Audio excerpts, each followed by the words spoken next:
Люси гэдэг хөгжлийн бэрхшээлтэй эмэгтэй өөрийн ганц хүү Стивийн хамт хөдөө ихээр нэгэн жижигхэн тосгонд амьдардаг. За төрөхдөө анханасаа түнхний мултралтай төрсөн учраас группд бол автоматар орсон. За ингээд группийнхаа мөнгөөр өөрийнхөө хүүтэйгээ хамт ингээ амьдарч байсан. За ингээд тосгон хоорондын жижигхэн сургуульд хүүгээ өглөө хүргэж өгөөд оройд нь буцааж аваад иймэрхүү маягтай ээж хүү хоёрын амьдрал үргэлжлээд явж исэн. За Стив бол цовоо цолгон тосгондоо нэр хүндтэй им хөөрхөн хүү болж өсөж том болсон. За өсөж том болоод сургууль соёлтой сайн байсан учраас хот хүрээ бараадаж их сургууль орно гэдэг үгийг хэлсэн. За ээж нь өөрөө хөгжлийн бэрхшээлтэй мөн ээж ааваас нь өвлөж ирсэн нэг жижигхэн умгар байшин жижигхэн газартай учраас түүнийгээ хаяад хүүгээ дагаад хот хүрээ бараадаж чадахгүй. Тийм учраас аян замдаа сайн яваарай.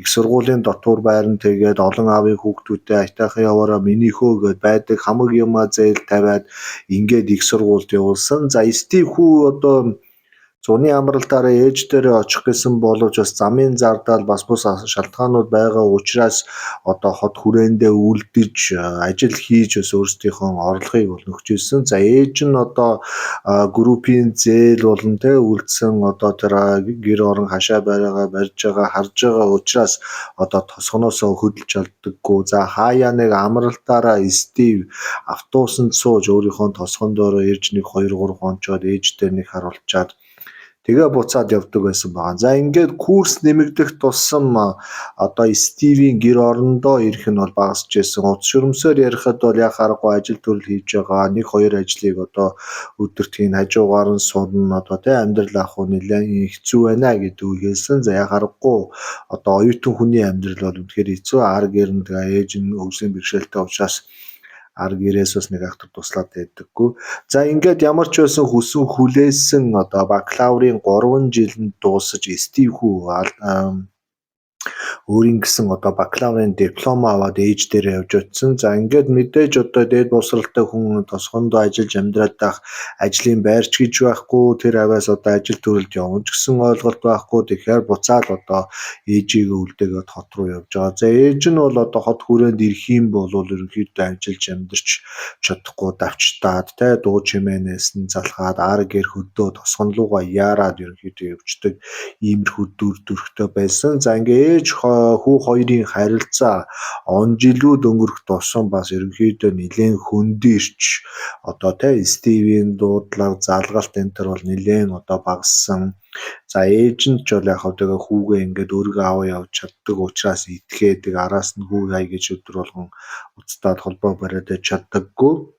Ингээд нэгэн өдөр ээж нь группийн мөнгнөөсөө 5.10 төгрөг нааш цааш нь хийж цуглуулж агаад хүүгийнхээ төрсөн өдрийг дайруулж хот хүрээ бараадаж гэр оронд нь очие гэж зориглож очсон. За гэр орныхаа хаягийг мэдж байгаа учраас гинтийн бэлэг бариад шууд автобусанд суугаад автобуснаас залгуулаад таксигаар яваад очиё гэдэг төлөлгөө гаргаад очсон.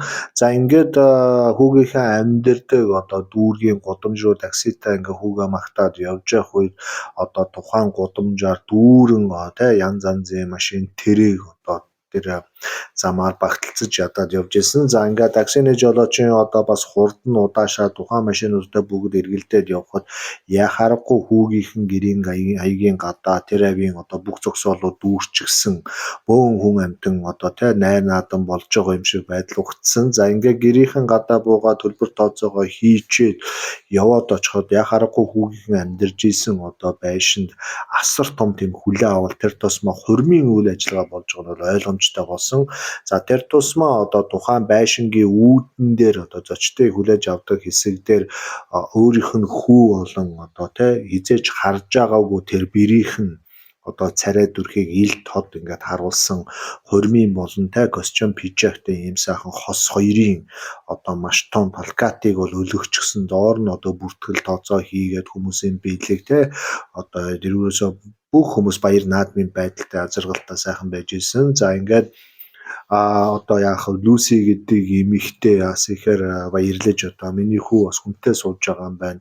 За тэгээд ээжтэй те энэ хүүхнээ одоо харж ханиулахгүйгээр ингээд хурим хийж байгаа нь өөрөө жоохон те гороолттой байсан ч гэсэн яах вэ? Баярлаад ингээд тухайн одоо байшин руу яваад очисон. За Люси гэдэг эмэгтэй яг аргагүй хурмын үйл ажиллагаа эд дундаа орчихсон тий баахан зочид төлөөлөгчнөр нь одоо тэр том заал өрөөгөөр нь ингээд суудсан. За тэр хамгийн цаад талын нэвт гардаг хаалган дээр нь тусгай тайз байрлуулад тэн дээр нь бас хүүхэд нь одоо тий өөрийнхөө сүйт бүсгүйтэй хөтөлцөө тэрвэрлдээд одоо яг бүгд солилцох үйл ажиллагаа явагдчихсэн.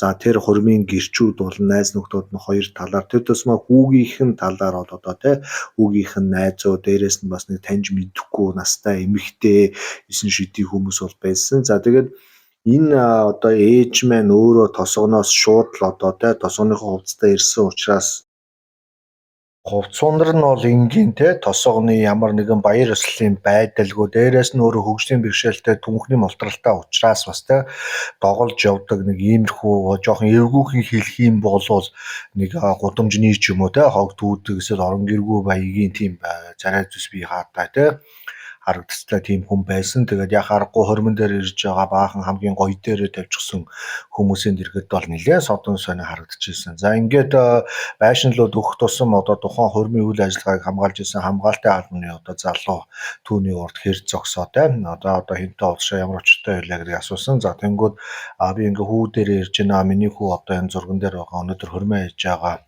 Стив гэж залуу байгаамаа гэсэн. За тэнгууд хамгаалтын албаны ажилтан за та төрүүлээд жаараа би нэг даргалуу гоцтоодох гэдэг. Даргаагаа дуудсан. За дарга нь хурж ирээд учир шалтгааныг сонсоо тэ өмсөн зүйлсэн байгаа бүх байдлыг харсан. За тэнгуудтэй бол хэлсэн.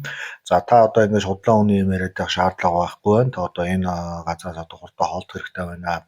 Стив болон Стивийн гэр бүл тэ одоо ингээ бүх хүмүүс нь цугласан байна. Тэр зэмээ одоо тэр Стив ард зогсож байгаа эмэгтэй бол Стивийн ээж нь байгаамаа. Хормын үйл ажиллагаанд яг оролцож байна. Тэгэхээр таны одоо энэ худлаа үнэн жүжигч амжилт олсонгүй тийм учраас одоо та эндээс айтаахан тий хэлж яхад явчихаа гэдэг шаардлагыг тавьдаг.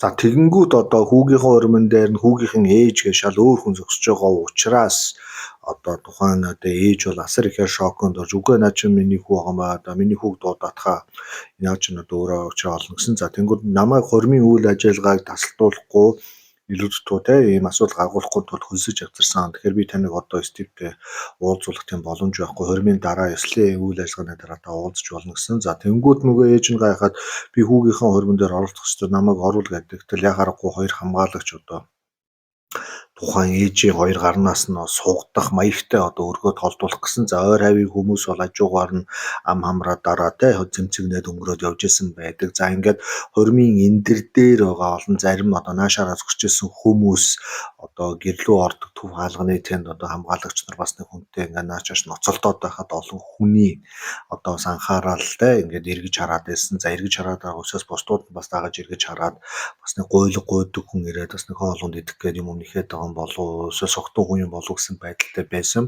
За тэгээ аргаа барсан ээж бол яг хөө одоо машины зогсоол руу одоо чирэгдэж хөөгдөж хаягдахын даваан дээр одоо Стивийн нэрийг маш чангаар одоо орилж дуудсан. За тэгээ хүмүүс одоо гайхаад Стив руу харсан. За Стив ч одоо тэр энэ дээр одоо тайван байх аргагүй болсон учраас одоо төрүүлээ те өөрийнхөө одоо эхнэрийг үлдээгээд өөрөө төрүүлээд одоо горд урд алхаад ирсэн. За ингээ эренгүүтээ шууд одоо ээж дээрээ ирэлгүүгээр хамгаалтын албаны залуу одоо тосоод очисон. За тосоод очиод тэр хоёр хоорондоо юм ярихад одоо ээж нь хүүгээ хараад асар ихээр баярлсан. Хүүн одоо те сайхан эрийн цайнд хүрчихсэн, гоё хувцс өндөр өмсчихсэн эхнэр аваа зогсож байгаа нь бол ямар ч ээж хүнд бол жаргалтай. За тэгтээ жаргалтай мөртлөө бас гонигтай үйл явдалд огцоод байгаа учраас бол хэлгээд хэцүү. За ингээд Стив ч эренгүүтээ ээжээгээ таньж исэн мөртлөө одоо те хамгаалтын албаны дарга руу нэлээд жоохон ширүүхэн маягаар те та одоо хариуцсан ажил төрлөө нэг аятайхан хийж чадахгүй байна. 9 шидийн хүн амтнд цуглуулад энэ манайх ямар орон гэргүй хүмүүсийг цуглуулдаг хоолдог газар биш шүү. Хүн хурдан явуулаад одоо энэ хорим найрын үйл ажиллагааг тэгшлээх гэдэг үгийг хэлдэг.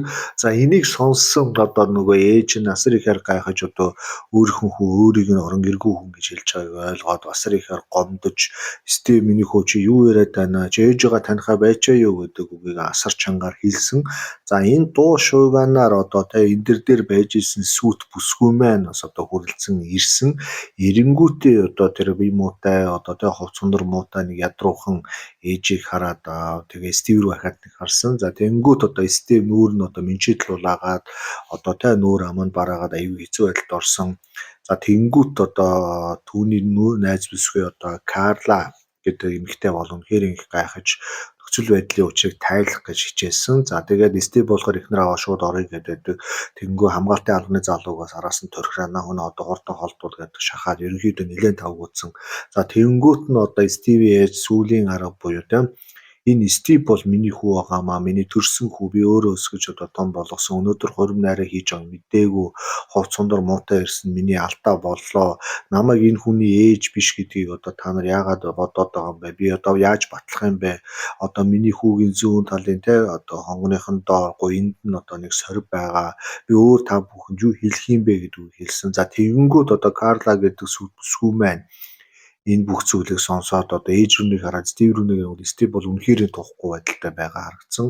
За тэгэнгүүт одоо удалгүй одоо түүний Стивийн ээж буюу тийм хормын эндэр дээр байж исэн эмэгтэй бас хүрээд ирсэн. За хүрээд ирэнгүүт нь Карла гэдэг бүсгүйчэн сэргэлэн бас айхтар эмэгтэй учраас одоо тухайн бүсгүй одоо тэр тухайн ээжээс асуудаг. За Стив хаанаа соригтой бай та надад хэлээд өгөөч гэсэн. За мэдээж одоо нөгөө хөрмийн энэ дээр байсан үл мэдэгдэх ээж хариулж чадаагүй. За хариулж чадаагүй учраас Карла шууд нөхцөл байдлыг ойлгоод одоо тухайн хамгаалагч нарын барьцсан байсан ээжийг тавиулаад өөрлөгөө ойртуулад тэгээд та одоо манай хормонд орох ёстой хүн байна. Та бол ээж нь муу юм байна гэдгийг хэлсэн. За Стив одоо ингээ бүх зүйлээ буруугаар эргэж байгаа учраас асар олон хүний найз нөхөд одоо юу байдгийг те урд нь бас хоолунд идээд энэ тэргээр авжсэн ажил албан хаагч гэх бүх хүмүүсийн хүрээллийнхаа дунд аюулгүй байдалд ордог. Ээж нь гэдэг нэг нормалсан хүн байж байдаг. Тэгээ эхнэр нь бол үнэхээр ажигч гэрх айхтар хүүхэн тулдаа одоо ээжийг нь мэдрээд тэг хажуудаа аваад тэгээд ерөнхийдөө нэг айхтар үг хэлсэн. За тэр нь юу гэсэн үг гэхээр урам нь хугарсан учраас одоо ээжийг чинь те би хүлээн авч болж чадчихна, ойлгож чадчихна. Харин чиний энэ муухай шараншин ёс зүйгүй байдлыг бол би хизээж хүлээж авч чадахгүй. Би энэ хуримд одоо оролцохгүй, мөн чамтай суухгүй гэдэг албан ёс одоо энэ олон хүний дунд хэлье гэдэг үгийг Карла гэдэг сүдсгүй хэлсэн байгаа. За ингээ Стив маш эвгүй байдалд ороод өөрийнхөө найзуудтай цаашаа явсан. За Карла шууд Стивийн ээжийг дагуулад одоо зогсоолдоор байсан одоо тэгээ өөрсдийн хамаатнуудтайгаа хамт тухайн машинд суугаад ээжийг нь хамгийн ойрхон одоо зочид буудалд аваачсан. Тэгээ зочид буудалд аваачаад ерөнхийдөө нөхцөл байдал янз янзын юмнуудыг яриад ерөнхийдөө бол нэлээсээ ойлгосон байгаа. Тэгэхээр ерөнхийдөө яг товчхондоо хэлэх юм бол Стив гэдэг залуу хөдөөхээр тосгонд өссөн их сургуулиуд мэргэжил боловсрол эзэмсэн аз болж нэг аятайхан ажилд орсон. За тэгээд Карла гэдэг нэг аятайхан гайгүй айлын охинтой суусан. За суугаад үерхэж явах үедээ өөрийнхөө амьдрал тосхон одоо тэ ээж одоо нэг ядуу давхарга энэ амьдралаас асар хичдэг байсан учраас одоо өөрийнхөө ээжийг хормон дээр ирвэл гай болно гэж тооцоод ээжтэй нарийн шир юм хэлэхгүйгээр зүгээр юм түрээсийн одоо ээж аваад энэ хөвөл ажиллагаанд орж исэн нь Карлад ойлгомжтой болоод Карлаг доромжилж байгаа асар том доромжлол юм шиг санагдсан байгаа. Тийм учраас өнөөдөр энэ хүн ээжигээ хүлээн зөвшөөрч чадахгүй ээжээсээ ичж гинэ гэдэг чинь хизээ нэгэн цагт надаас ичих юм байна гэдэг тийм ойлголтыг авсан учраас Карла ерөнхийдөө Стивээс шууд салж байгаа. Одоо юу гэдэг би хайртай юм чинь би дуртай юм чинь би ийм юм чинь гэхээсээ илүү энэ хүний цаана гоё ёс зүй хин юм бэ надтай цаашдаа миний амьдралыг хамт үрэлцээ те одоо олон 10 жил амьдрах хүн маань ёс зүйтэй юм уу ёс зүйгүй юм уу гэдгийг одоо хамгийн сайн мэдэрч чадсан учраас одоо Карла Стивээс 100% харилцаагаа салгасан. Стив бүх зүйлийг тайлбарлах гэж одоо араас нь янз янзын одоо холбоо харилцаа найс нөхөд 9 шидимар ингээд явуулаа те ямар амьдрал үзлээ яалаа ийлээ гэсэн боловч ерөөсөө хурман дээр тийм том одоо худал хуурамгийг хийсэн тэр тусмаа өөрийнх нь төрүүлж өсгсөн өөрийг нь үдий зэрэгтэй авч явж исэн одоо тэр сайхан одоо те ачтай ээжигээ зүгээр л одоо гудамжны орон гэр хөхөө энэ төр гэж олон хүний дунд торхирч олонний сэтгэл санааг ингэжсэн нь бол өөрөө үнэхээр уучлж боломжгүй алдаа байсан учраас энэ хоёр ингэ салж байгаа. За салаа зогсохгүй ерөнхийдөө одоо Карла гэдэг бүсгүй маань одоо энэ Стивийн ээжийг одоо Жош буудлын маргааш нь одоо гэр орон тосгонд нь өөрийн машинаар хүргэж өгч үе үе бас те сард нэгээс 2 удаа одоо хоол хүнстэй янз янзын барьж ирж хамтдаа бас цагийг өнгөрөөдөг байсан. Тэгэхээр тэр чинь Стивийн төлөө гэхээсээ илүү тэр ээжийн төлөө одоо тэр эвгүй доромжлогдсон ээжийг одоо тийм хань татаж хажууд нь бол ингэж сайхан сэтгэл санааг татах маягтай ингэж одоо нэлээд хэдэн сарыг өнгөрөөсөн. За тэгээд яг энэ тухайгаа одоо тухайн одоо хөгжлийн бэрхшээлтэй ээж хэлэхдээ бол хүүгээ алдаад оронд нь би охинтой болсон азтай эмэгтэй гэдэг үг хэлсэн байдаг. Тэгээ үүнээс хойш одоо Стив өөрийнхөө ажил, карьер ерөнхийдөө одоо тий 10 жилийнх их сургуулийн найз одоо юу гэдгийг тэр бүх хүрээлэлдээ ямар ч нэр хүндгүй болсон. Дээрээс нь ажлаасаа халагдсан, хайртай бүсгүйгээсээ салсан, дээрээс нь ээжгүй болсон. Гэх мэтэр ингээд нэг юм ёс зүйн шорон гэж бас байдаг. Одоо юу гэдэг нь буруу юм хийсэн хүн тэр буруундаа одоо ингэж улам шаналж үлдсэн амьдралынхаа турш сэтгэл зүйн шоронд арчилахыг ёс зүйн шорон гэж байна. Тэгээ ийм ёс зүйн шоронд өөрийгөө одоо ингэж өөрийн сайн дураараа авчиж одоо шийдсэн. За ингээд ээж одоо түүний одоо ирээдүйн бэр байх байсан бүсгүйтэй бүр ээж охин хоёрын харилцаатай болоод хамгийн сайн найзуудын харилцаатай болоод ингээд цаашаа он жилүүдийг аваад явсан. За ингээд энэ түүх маань биднэрт өнөөдөр юу харагдуулж байна вэ гэхээр манай монголчуудын амьдралд бол асар их байдаг амьдрал. Яагаад тэгэхээр монголчууд ч бүгд баян тарган байгаагүй. 90-ад оноос хойш одоо баян тарган гэдэг тийм нийгмийн ялгаанууд гарч байгаа. За тэгээд янз янзын амьдралтай ядуу буурын амьдралаас боссон хүмүүс байдаг. Ээж аваасаа иччихсэн ч хүмүүс байна. Одоо өөрийнхөө те одоо ар гэрийн амьдралаас ичээд одоо ар гэрээсээ тусдаа зүхтаад явчихсан ч хүмүүс байдаг. Бүр сүүлдээ зарим нь бүр давраа те одоо багын зураг гэж байхгүй байх жишээтэй. Яагаад гэсэн чи харахгүй нөө зурган дээр бас хүн амьтанд харуулж болдоггүй тийм ядуу хэцүү амьдрал байгаа учраас тэрийг харуулахгүй тулд хамаг зураг устгадаг ч юм уу өөртөө бол нэг цэмбгэр те нэг юм лаг төрцөн юм шиг тиймэрхүү байгаад байдаг. Тэгэхээр хүн ядуугаасаа ичих биш харин одоо ядуу чигээрээ одоо хөгжрөх ч юм уу тийм хөтлөхөөс бол жоохон ичих хэрэгтэй. Тэрнээс биш одоо ээж аав нь ийм байхад хурим найран дээрээ өөрөхгүй байх иймэрхүү юм бол одоо үнэхээр харамсалтай. Тэгээ энэ түүх бол тухайн үедээ Америкт бол нэлээд том донсолгоо үүсгэж тэгээ залуучууд ер нь одоо тэг хүн амьтантай суухдаа ээж аавыг нь сайн нэхэж асууж энэ тэнд очиж уулзж яахгүй болов бас болдгүй юм байна гэдгийг бас хилээд байгаа. Ерөнхийдөө хэрсүү байгаад байгаа. Тэгэхээр чин хин нэгэн одоо тий ээж аваа тийшээгээд авах юм уу эсвэл ээж аваасаа зайлс хийдэг болвол нэг мэтгэд түрээсийн ээж аав оруулж ирээд нүглийн нүдийг гурилаар одоо хуурах янз янзын тийм гаргалгаанууд бас байдаг байх нэ гэдгийг түүх маань одоо харуулж байна. За ингээ өнөөдрийн оруулсан одоо тий хүүгээ алдсан ч охинтой болсон ээжийн тухайд үг та бүхэн таалагдсан гэж найдаж байна. Тэгээд иймэрхүү төстэй түүх өнтер байх юм бол энэ доор коммент хэсэгт бас бичвэл бас цонтой бус хүмүүс бүгд харж уншиж байгаа учраас бас хэрэгтэй юм болоо да.